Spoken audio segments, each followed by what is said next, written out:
오늘은 특별히 우리 환자들의 치유를 위해서 먼저 해결해야 될 것에 대해서 좀 말씀드리려고 합니다. 환자들은 치유를 위해서 제일 먼저 해결해야 될 것은 여러분의 죄 문제를 해결해야 됩니다. 그것은 이사야 59장에 이렇게 나와 있습니다. 한번 펴보겠습니다. 이사야 59장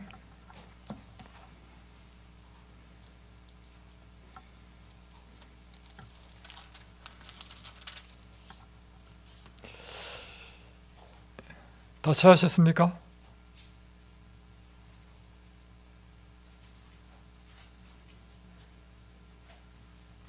여호와의 손이 짧아 구원하지 못하심도 아니요 귀가 둔하여 듣지 못하심도 아니라 오직 너희 죄악이 너희와 너희 하나님 사이를 갈라 놓았고 너희 죄가 그의 얼굴을 가려서 너희에게서 듣지 않으시게 함이니라.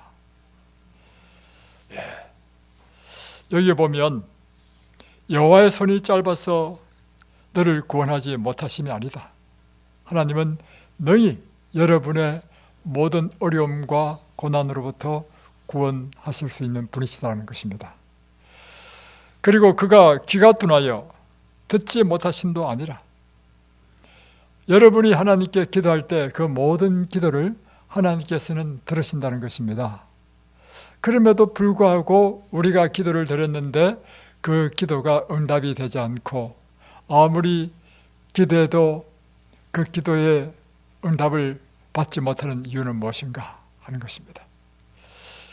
2절에 보면 오직 너희 죄악이 너희와 너희 하나님 사이를 갈라 놓았고 죄악이 하나님과 우리 사이를 갈라 놓았다는 것입니다.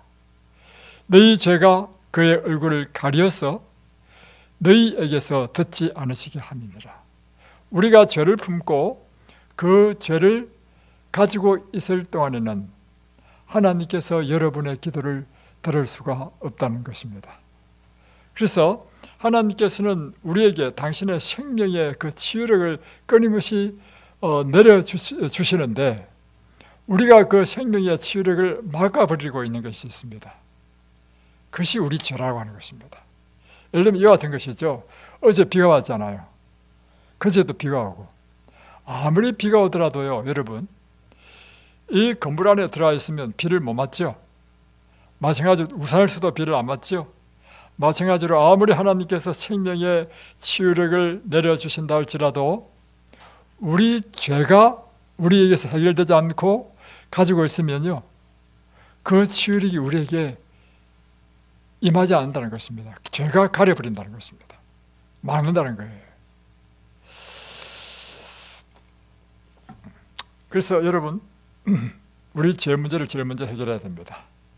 그런데 죄의 가장 근본 뿌리는 무엇인가? 야고보서 1장 15절 한번 보겠습니다. 야고보서 1장 15절.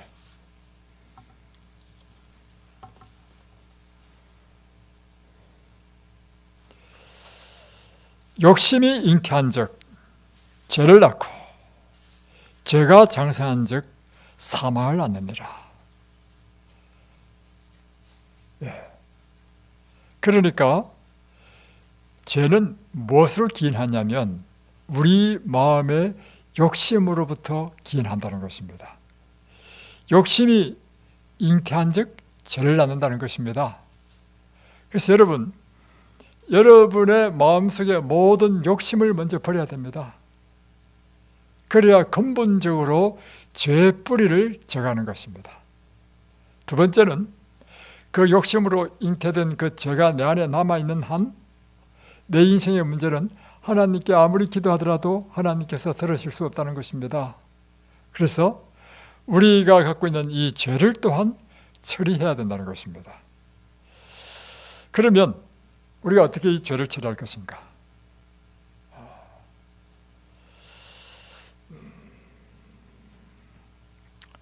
우리가 죄를 처리하기 위해서는요, 첫 번째는 내가 죄인이라는 사실을 깨달아야 죄를 처리할 수 있습니다. 나한테 무슨 죄가 있는지를 깨달아야, 그리고 나는 내가 분명히 죄인인데도 불구하고, 내가 지금 죄를 품고 있고 죄 속에 있는데도 불구하고 이것이 죄라고 느껴지지 않는 한 나는 죄를 버릴 수 없게 되는 것입니다. 그죠? 그래서 제일 먼저 중요한 것은 이것이 죄구나, 내가 지금까지 살아온 것이 잘못된 것이구나. 지금 그뿐만 아니라 지금 내가 아직도 내 삶 가운데 지금 존재하고 있는 것, 내 마음에 품고 있는 것, 이것이 죄구나. 그걸 깨달아야 그 다음에는 이 죄 때문에 지금 하나님께서 나에게 은혜를 베푸실 수 없고, 이 죄 때문에 내 기도를 듣지 못하고, 이 죄 때문에 내가 지금 하나님의 도움을 받지 못하는구나, 이렇게 되는 거예요. 그러면 죄를 깨닫기 위해서는 어떻게 해야 될 것이냐는 것입니다. 죄가 이게 무엇이 죄인지를 알기 위해서는요, 하나님의 율법을 우리가 알아야 됩니다. 여러분, 죄라고 하는 것은 기준이 있잖아요. 이 기준에 의해서 볼 때 이게 죄구나 죄가 하는 걸 판별하잖아요. 이 기준이 뭡니까?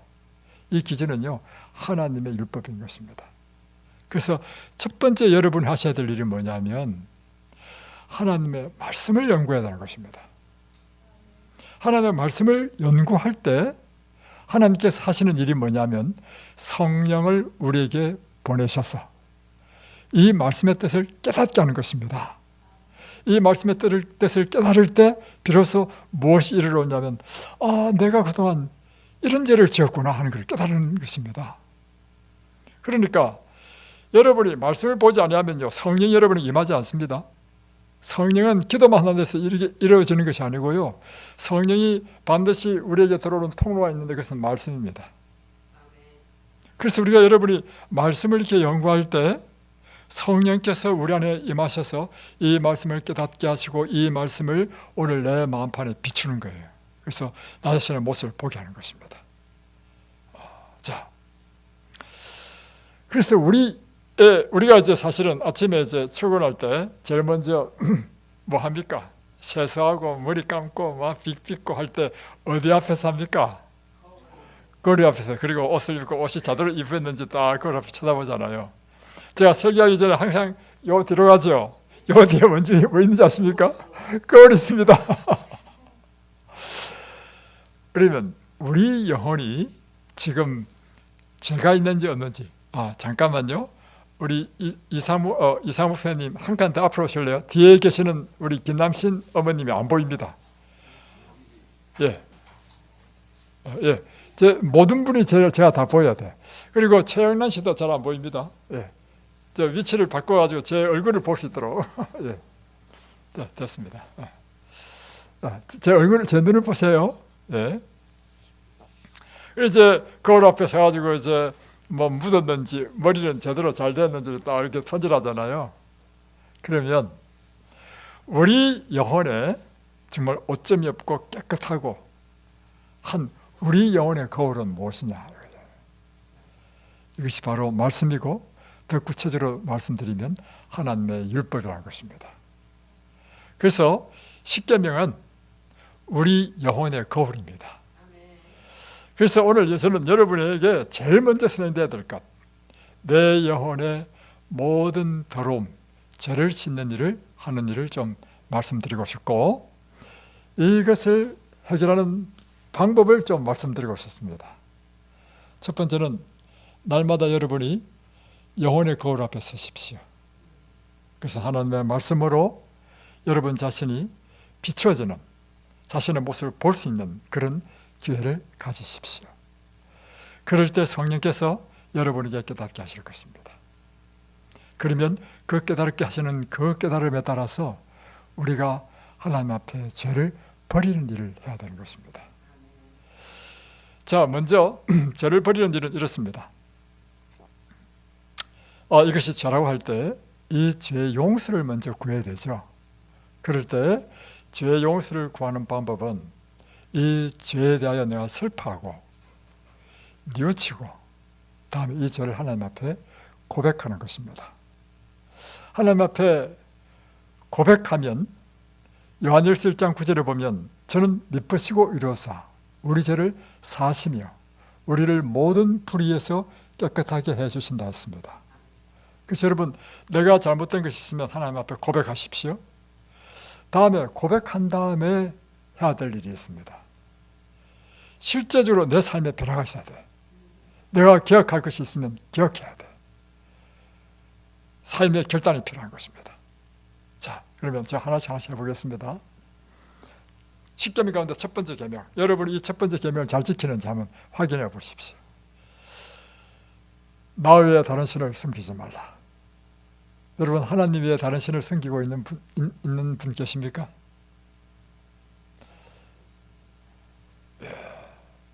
나 외에 다른 신을 섬기지 말라는 것은요, 오직 하나님만 내 삶의 주인이 있다는 것입니다. 그러나 많은 사람들이요, 하나님을 섬기면서 내가 내 삶의 주인이 되어서 삽니다. 그렇기 때문에 이럴 때 일어난 일이 뭐냐면, 하나님의 뜻을 따르는 것이 아니라 내 중심으로 살기 때문에 내 조언대로, 내 욕심에 따라 내 뜻대로 사는 삶은 다 나 외에 다른 신을 섬기는 사람입니다. 하나님 외에 다른 신, 가장 강력한 신은요, 다른 사람이 아니라 바로 여러분 자신입니다.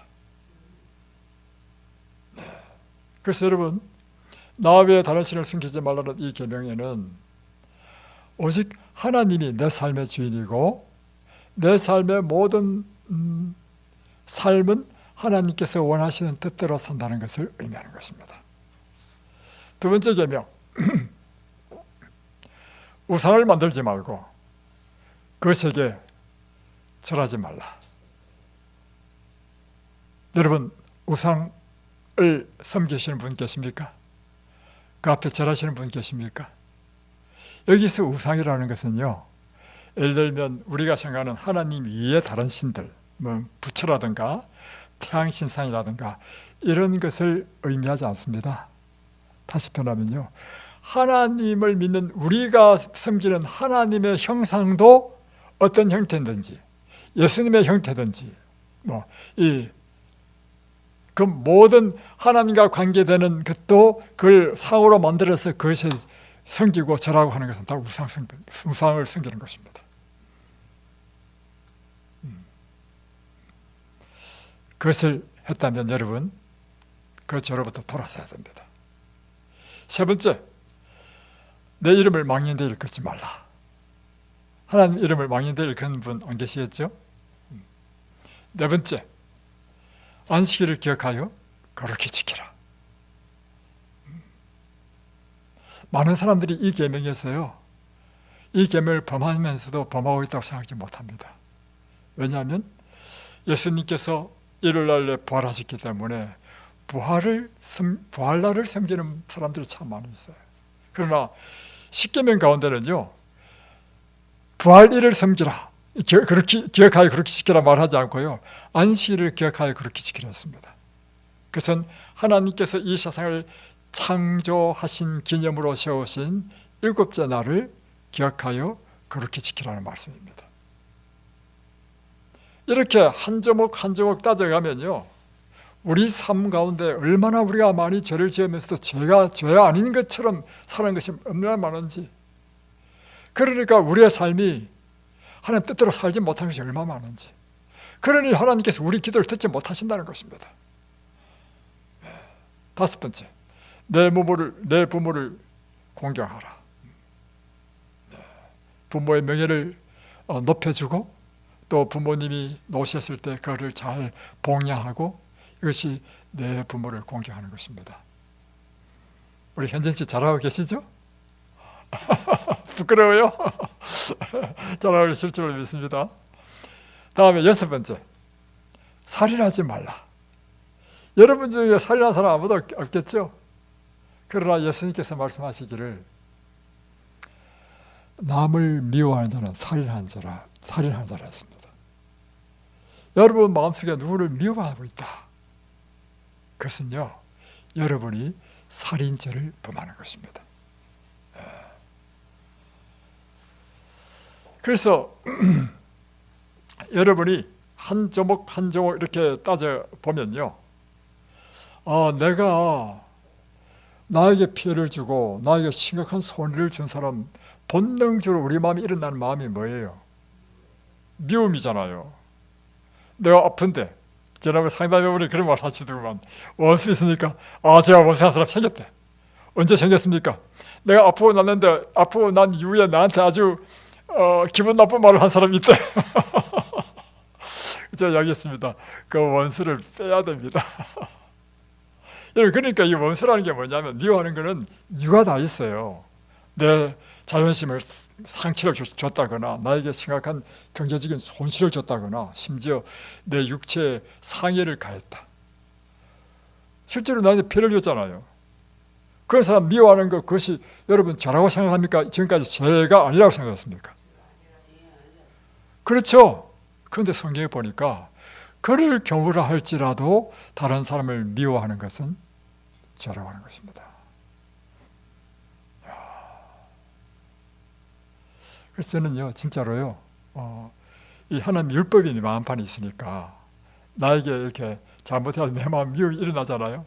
이건 죄인데 하나님 율법이 나를 딱 가르쳐줘. 그러니까 죄는 너는 버려야지. 그래서 나 역시 똑같은 인간의 성질을 갖고 있기 때문에 나한테 잘못하면 미움이 일어나고 다 똑같아요.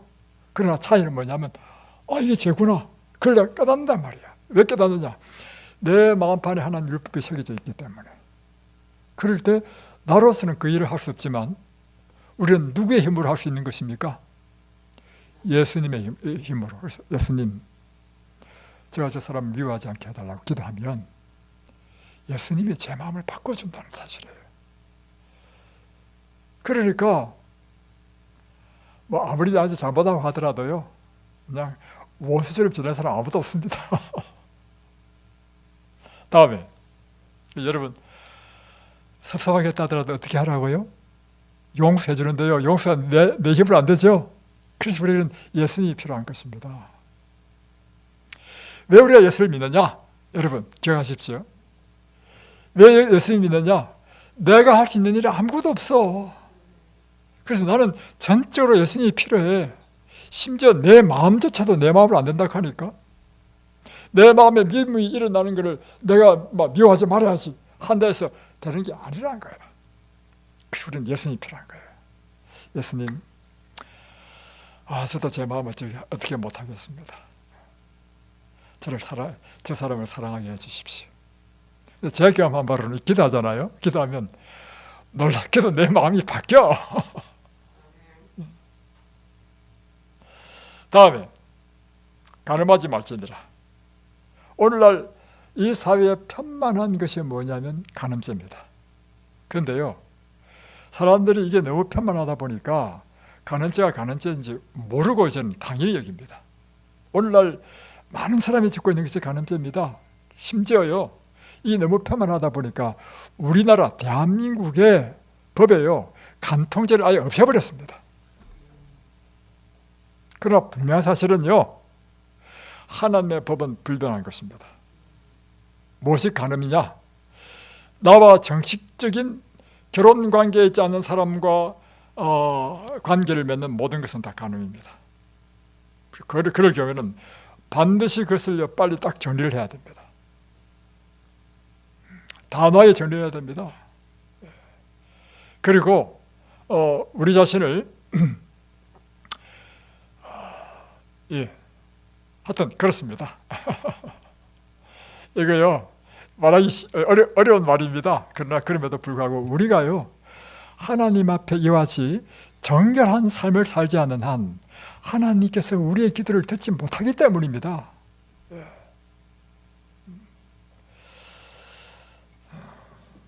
또 한 가지는 이것입니다. 우리가 건강한 삶의 원칙을 어기고 부절제한 삶이나 건강한 삶이 아닌 건강하지 못한 삶의 방식으로 사는 것도 내 몸을 살인하는 살인죄에 해당되는 것입니다.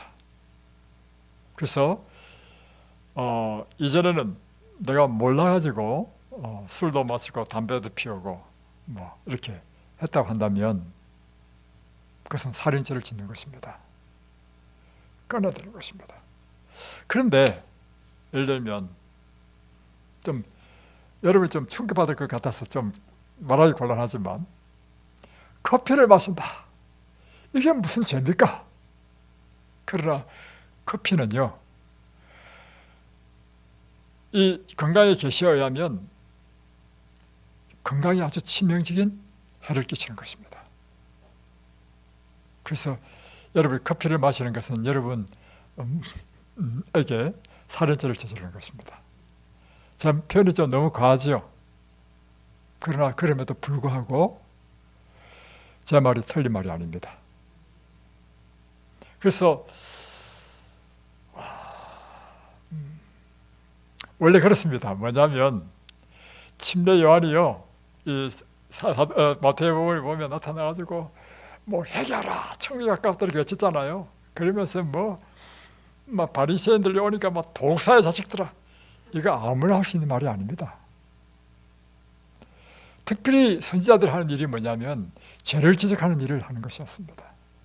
이건요, 아무나 할 수 있는 것이 아니고요,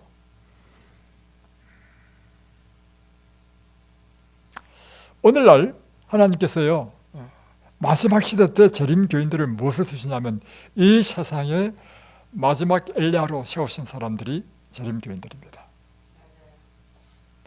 그렇다면 이 세상에 엘리야가 하는 일은 뭐냐면 죄를 지적하고 저로부터 이 백성들로 하여금 떠나게 하는 것이, 그래서 구원을 얻으러 하는 것이 선지자가 하는 일이거든요.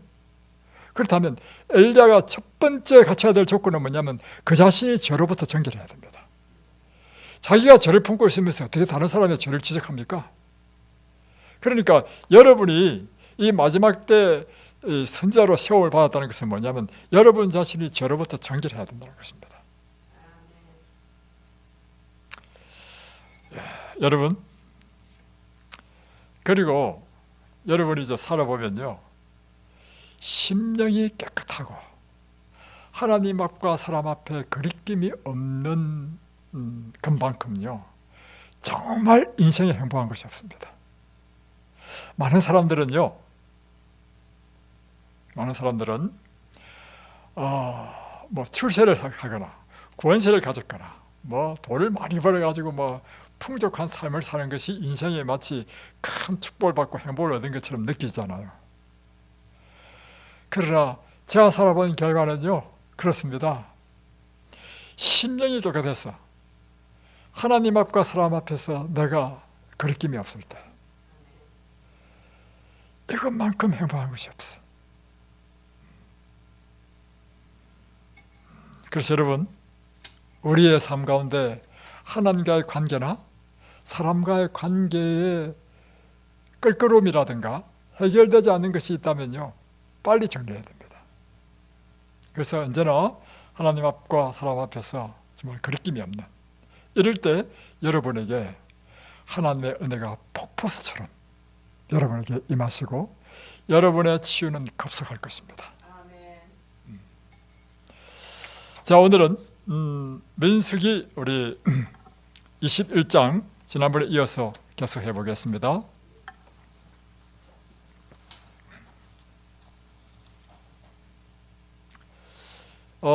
민수기 이제 21장 21절부터 보겠습니다.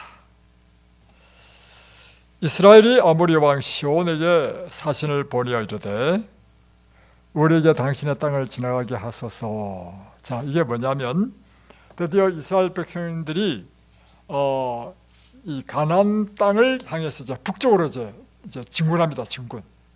진군할 때 이제 또 통과해야 될 나라가 있는데 아모리 족속의 땅을 통과해야 돼. 그러니까 모세가 아모리 왕에게 편지를 보내는 것입니다. 우리가 당신의 땅을 통과해야 되겠다. 우리가 통과할 때 우리가 혹 필요하면 음식이나 물은 반드시 돈을 주고 사 먹겠다. 우리를 통과시켜달라. 이렇게 요청한 것이죠.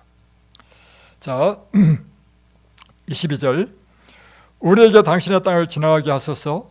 우리가 밭에든지 포도원에든지 들에 가지 아니하며 우물물도 마시지 아니하고 당신의 지경에서 다 나가기까지 왕의 큰 길로만 지나가리이다. 이렇게 정중하게 이제 왕의 도로만 가겠다고 그러죠. 그런데 이것에 대한 시온의 왕이 대답하기를 시온이 이스라엘이 자기 영토로 지나감을 용납하지 아니하고 안 된다는 것입니다. 그의 백성을 다 모아 이스라엘을 치러 광야로 나와서 아스에 이르러 이스라엘을 치므로 백성들을 다 모아가지고 이제 오히려 이스라엘 백성을 이제 치려고 이제 나온 것입니다. 근데 이 아모리 족속은 얼마나 호전적인 백성이냐면 아모리 족속은요 그 이전에 모압 사람이 찾아오던 그 땅을 빼앗아가지고 차지할 만큼 그렇게 아모리 족속은 강한 족속이었습니다. 24절 그래서 이제 전쟁이 이제 일어났습니다. 이스라엘이 칼날로 그들을 쳐서 무찌르고 근데 이스라엘이 승리했습니다. 그 땅을 아르논에서부터 야복까지 점령하여 암몬 자손에까지 미치니 암몬 자손의 경계는 견고하더라. 자 이제 드디어 이제 쭉 쳐가지고 이제 암몬 자손 경계까지 이제 다 점령 다 했습니다. 25절 이스라엘이 이같이 그 모든 성읍을 빼앗고 그 아모리인의 모든 성읍 헤스본과 그 모든 촌락에 거주하였으니 그러니까 아모리인의 성읍을 다 빼앗고 그곳에 이제 거주했습니다. 헤스본은 아모리의 왕 시온의 도성이라. 시온이 그전 모압 왕을 치고 그의 모든 땅을 아르논까지 그의 손에서 빼앗았더라. 그러니까 이전에 아모리인들이 모압으로부터 빼앗은 땅을 이제 다시금 이스라엘이 이제 점령했다는 것입니다. 다음에 33절로 넘어갑니다. 그들이 돌이켜 바산길을 올라가며 이제 파죽지세로 또 위로 또 전진합니다. 전진하면서 이제 드디어 바산왕 오기에 다스리는 나라까지 왔습니다. 바산왕 오기 그의 백성을 다 거느리고 나왔어. 그러니까 이 바산왕 오기 또 싸우러 또 나오는 것입니다. 그들을 맞아 에드레이에서 싸우려 하는지라 여호와께서 모세에게 이르시되 그를 두려워하지 말라. 자 하나님께서 모세에게 이야기합니다. 바산왕 옥을 두려워하지 말라. 왜냐하면 이 바산 나라의 사람들이 다 거인들이라. 엄청나게 거인들이기 때문에 이 보기만 봐도 주눅이 들 만큼 그렇게 강한 민족이었습니다. 그러니까 이제 하나님께서 모세에게 두려워하지 말라는 것입니다. 내가 그와 그의 백성을 그의 그의 땅을 내 손에 넘겼나니 너는 헤스본에 거주하던 아모리인의 왕 시온에게 행한 것 같이 그에게도 행할지니라. 내가 그들을 내 손에 붙였다. 먼저 싸워서 이겼지. 그 아모리인 왕 시온에게 한 것처럼 그들을 쳐서 부수라 한 것입니다. 이에 그와 그의 아들들과 그의 백성을 다 쳐서 한 사람도 남기지 아니하고 그의 땅을 점령하였더라. 자, 오늘은 이 아모리 왕 시온과 바산 왕 옥을 점령한 이 사건을 통해서 우리가 배워야 할 귀한 영적인 교훈을 좀 배우고자 합니다. 첫 번째 교훈은 이것입니다. 전쟁은 여호와께 있다는 것입니다. 전쟁이 여호와께 있다는 의미는 무엇을 의미하냐면 전쟁은요 군사에 수혜있지도 않고 그들이 갖고 있는 무기에 있지도 않고 그들의 전술과 전략에 있지도 않다는 것입니다. 다시 한 번 더 잘 주목해 보십시오. 그러니까 전쟁의 성패는 일반적인 사람들이 생각하는 성패는 이것입니다. 상대방의 군사가 많으면 유리하지요. 전쟁 무기가 더 좋을수록 유리하지요. 옛날 같으면 전차가 더 유리합니다. 다음에 또 전술이 또 뛰어나면 더 유리하죠. 그런데 이 성경에서 보여주고 있는 전쟁의 승리는요 인간들이 생각하는 사람의 수 그리고 무기 그리고 전술에 있는 것이 아니라 하나님에게 달려있다는 것입니다. 굉장히 중요한 이야기예요. 그러니까 이스라엘 백성이 승리한 것은 무엇 때문에 승리했다는 것입니까? 하나님께서 함께 하시고 도와주셨기 때문에 승리했다는 것입니다. 자, 여기에 대해서 좀 더 설명드리면 이렇습니다. 먼저 아모리인들에 대한 것입니다. 이 무서운 아모리 군대는 이스라엘 사람들을 하여금 공포에 사로잡히게 했다 하는 것입니다. 왜냐? 이는 그들이 잘 무장된 준비된 군대들이었기 때문이라는 것입니다. 거기에 비해서 이스라엘 백성은 무장한 것이라든가 훈련을 그렇게 받지 않았어.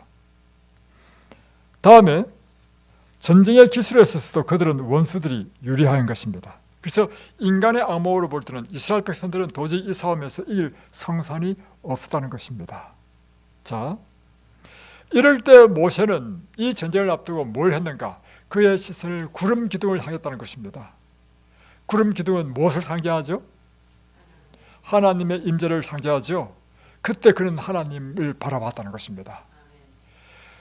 그래서 하나님의 임재가 아직도 저희와 함께 있다는 사상으로 백성들을 용기를 북돋았습니다. 하나님이 우리와 함께하는 한 우리는 승리한다라고 경계한 것입니다.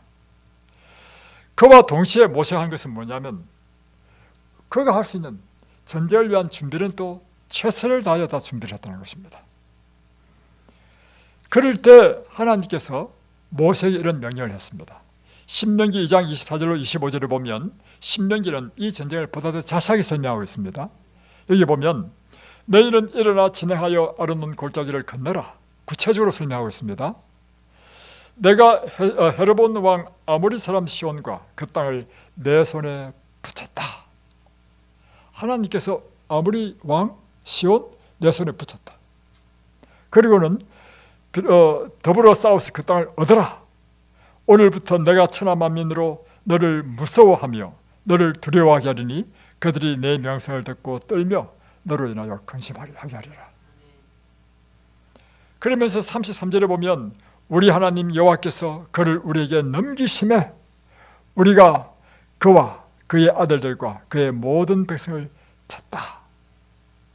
여기에서 중요한 것은 누가 이 전쟁을 승리하겠다는 것입니까? 예, 여호와 하나님께서 그를 우리에게 넘기셨기 때문에.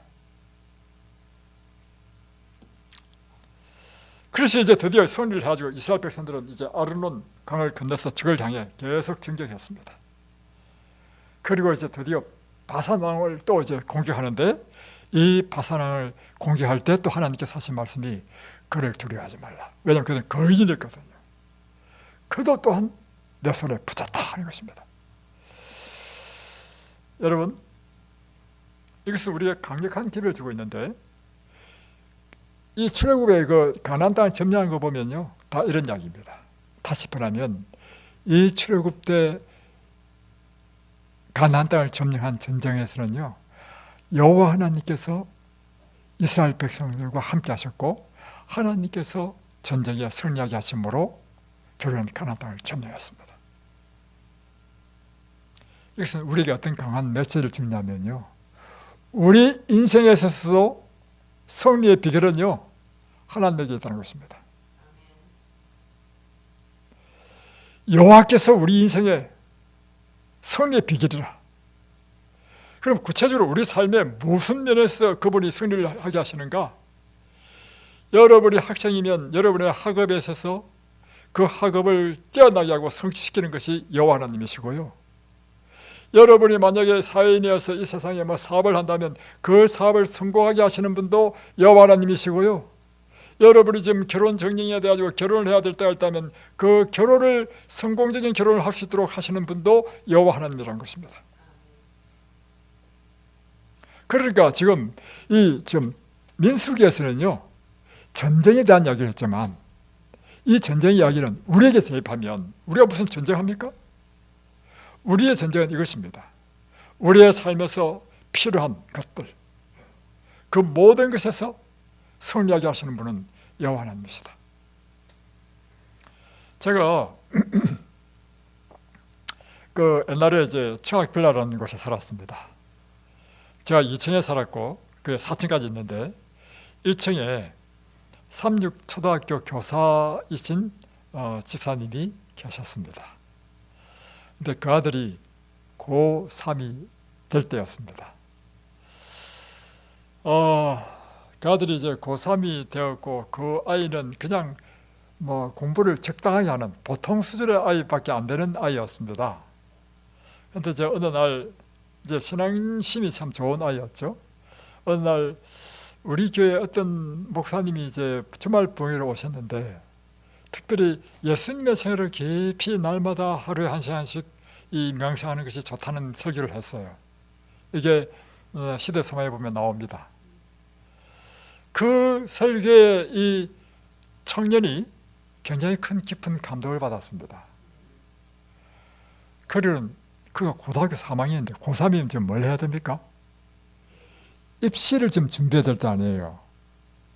근데 새벽에 다 일어나지고 날마다 그래도 한 시간씩 예수님의 그 생애를 쫙 연구하면서요, 날마다 이 말씀을 읽고 기도하고 하는 삶을 사는 것입니다. 그러니까 문제는 뭐냐면 그 부모가 되는 그 어머니, 초등학교 그 교사이신 그 어머님이 신앙심이 굉장히 좋은 분이시거든요. 그렇게 신앙심이 좋아도요, 고3인 아들이요, 지금 하루에 한 시간, 그래도 날마다 하루에 한 시간씩 지금 성경을 공부하고 있으니까 마음에 근심이 돼. 그래가지고 이제 물을 끄미 보니까 뭐 해야 될 그 입시 공부는 안 하고 시대 서문을 읽고 뭐 이렇게 그도 뭐 한 시간씩 하니까 마음이 염려가 돼가지고 그렇게 이야기한 거예요. 아들 이름을 이야기하니까 좀 안 되겠어요. 왜냐면 그분 이미 이제 사연이 되었으니까. 아들아, 너 지금 고3인데 이렇게 한 거예요. 그러니까 이 아들이, 어머니, 고3이 중요한 것이 아니고 날마다 예수님의 생애를 명상하는 것이 제게 너무너무 행복해요. 그래가지고요, 이 청년이요, 그 고3 때 그렇게 했는데 학교 성적이요 보통밖에 안 된 애였어요. 근데 수능 시험을 쳤는데요, 이 아이만 수능 점수가 50점이 많아졌어. 100점이었어? 와, 그래가지고 그 아이가 상상도 하지 못하는 약학과를 갔어요. 그래가지고 그 당시에 어떤 소문이 돌았냐면, 그 삼육 그 고등학교에서 어떤 소문이 돌았냐면, 이번 수능고사는 이름을 말 못하겠네, 누구누구를 위한 시험이었다. 기적이 일어났어. 그런데 제가 그 이야기를 그만 들을 뿐만 아니라요, 제가 이제 여름 장막 부흥회 때 사슴의 동산에서 갔는데, 강원도 원주에 태장이라는 곳이 있습니다. 태장교회에 그 당시 집사였으니까 지금 장로가 됐겠네요. 치과의사입니다. 근데 그 사람이 공부를 못해가지고 재수를 하게 됐어. 그러니까 이제 뭐 의과 대학을 갈 실력이 못 되는 사람이었습니다. 이제 재수를 하는데 이제 공부를 못해서 재수를 했는데 공부를 해도 이게 공부가 잘 안 돼. 그래가지고 이제 어떻게 했냐면, 내가 그러면은 성경을 아예 통독을 해야 되겠다. 지금 재수생이요, 공부는 안 하고 성경 통독을 다 했어. 그러고 나서 또 있다가 그러면 이번에는 성경을 자세히 풀이한 것이 대전투 총수잖아요. 부자 선자부터 각시 대전투까지 그걸 다 읽어야 되겠다. 지금 수험생이 말이야, 그 다 읽으려면요 보통 사람도요 그 1년 걸립니다. 근데 제가 그때 이제 간증되는 게 뭐냐면, 이 말씀에 빠져가지고요 잠이 안 오더래. 잠도 안 자고요, 음식도 전폐하고 날마다 막 읽는데요, 그걸 한 달 만에 다 읽었다네. 와, 그거 기적입니다. 그랬더니요, 그의 수능시험에 점수가 엄청나게 많이 나와가지고 생각지도 못한 치대를 들었어. 치대를. 이야, 제가 그 간증 듣는데요 얼마나 놀랐는지. 여러분, 우리 인생의 승리의 비결은요 우리 재주에 있지 않습니다. 머리에 있지 않습니다. 그래서요, 여호와에게 대한 사실을 기억하십시오.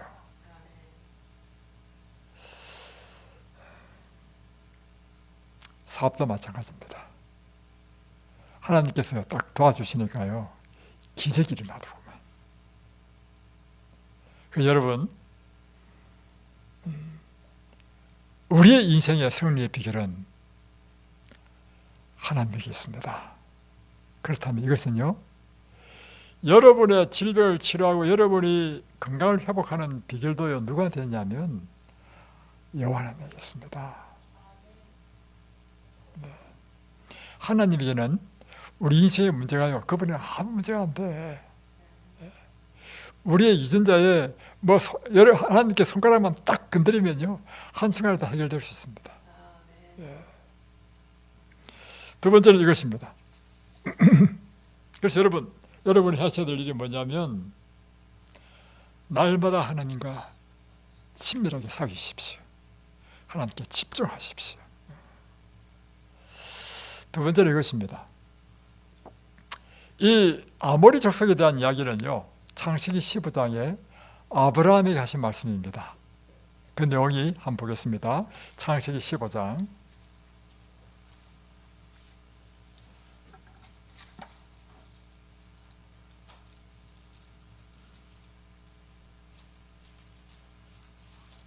창세기 15장에 보면 하나님께서 아브라함에게 어떤 약속을 주시느냐면, 이 모든 가나안 땅을 내게 주시겠다 이렇게 했거든요.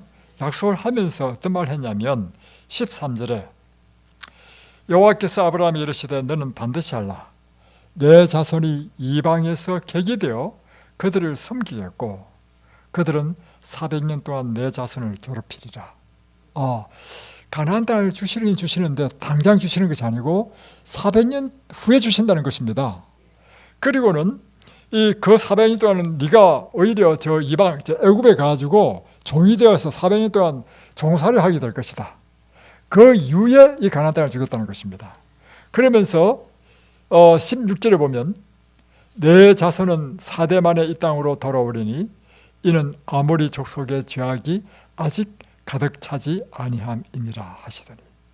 자, 그러면 왜 하나님께서 아브라함에게 가나안 땅을 주시겠다 해놓고는 400년 후에 주시겠다 했는가? 이유는 무엇이라 했습니까? 아직 이 지금 가나안 땅을 차지하고 있는 아모리 족속의 죄악이 관영하지 꽉 차지 않았기 때문에 지금은 그들을 쫓아내지 않는다 이거예요. 이것은 무엇을 의미하느냐면, 이제 그 다음에 400년이 지난 다음에 지금 이스라엘 백성이 지금 아모리 족속을 다 쳐부수었죠. 이것은 무엇을 의미하냐면, 하나님께서는 사람을 대하실 때 얼마나 자비롭고 은혜롭게 대하시냐고요. 우리의 죄악을요, 그 당장 처벌하지 않으시고 우리를 하여금 다시금 돌아올 수 있는 기회를 공급하시는데, 심지어 400년 동안이나 집행유예를 했어요. 집행유예.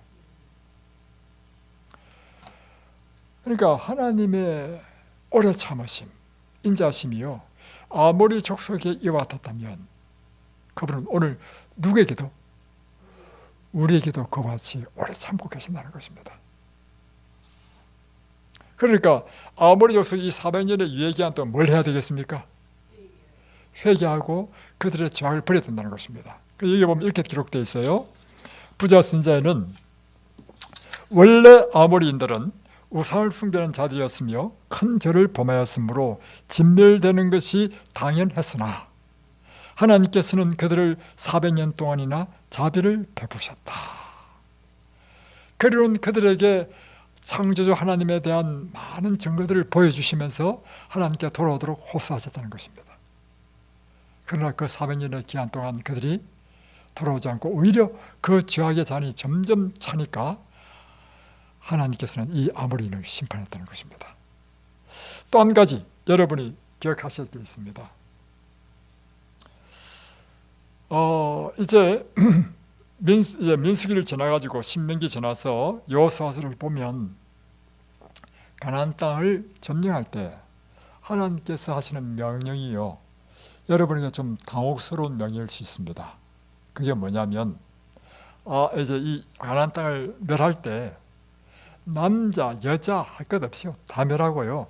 그뿐만 아니라 어린 아이까지도 완전히 진멸하라고 표현합니다. 오늘날 인본주의적인 생각으로 본다면요, 하나님은 어떤 하나님입니까? 잔인하죠. 그래서 많은 사람들이요, 아니 하나님이 사랑의 하나님인데 이거 사랑의 하나님이 아니네, 이렇게 볼 수 있단 말이에요. 그것은 이런 관점에서 봐야 됩니다. 노아 홍수 전에 이 백성들이 너무나 죄악 관영에서 물로 심판했죠. 그처럼 하나님께서는 죄가 꽉 차가지고 관영해지면 심판해야 돼. 왜냐하면 죽은 썩은 시체가 오래 두면 어떻게 됩니까? 냄새 날 뿐만 아니라 이 전염병이 생기잖아요.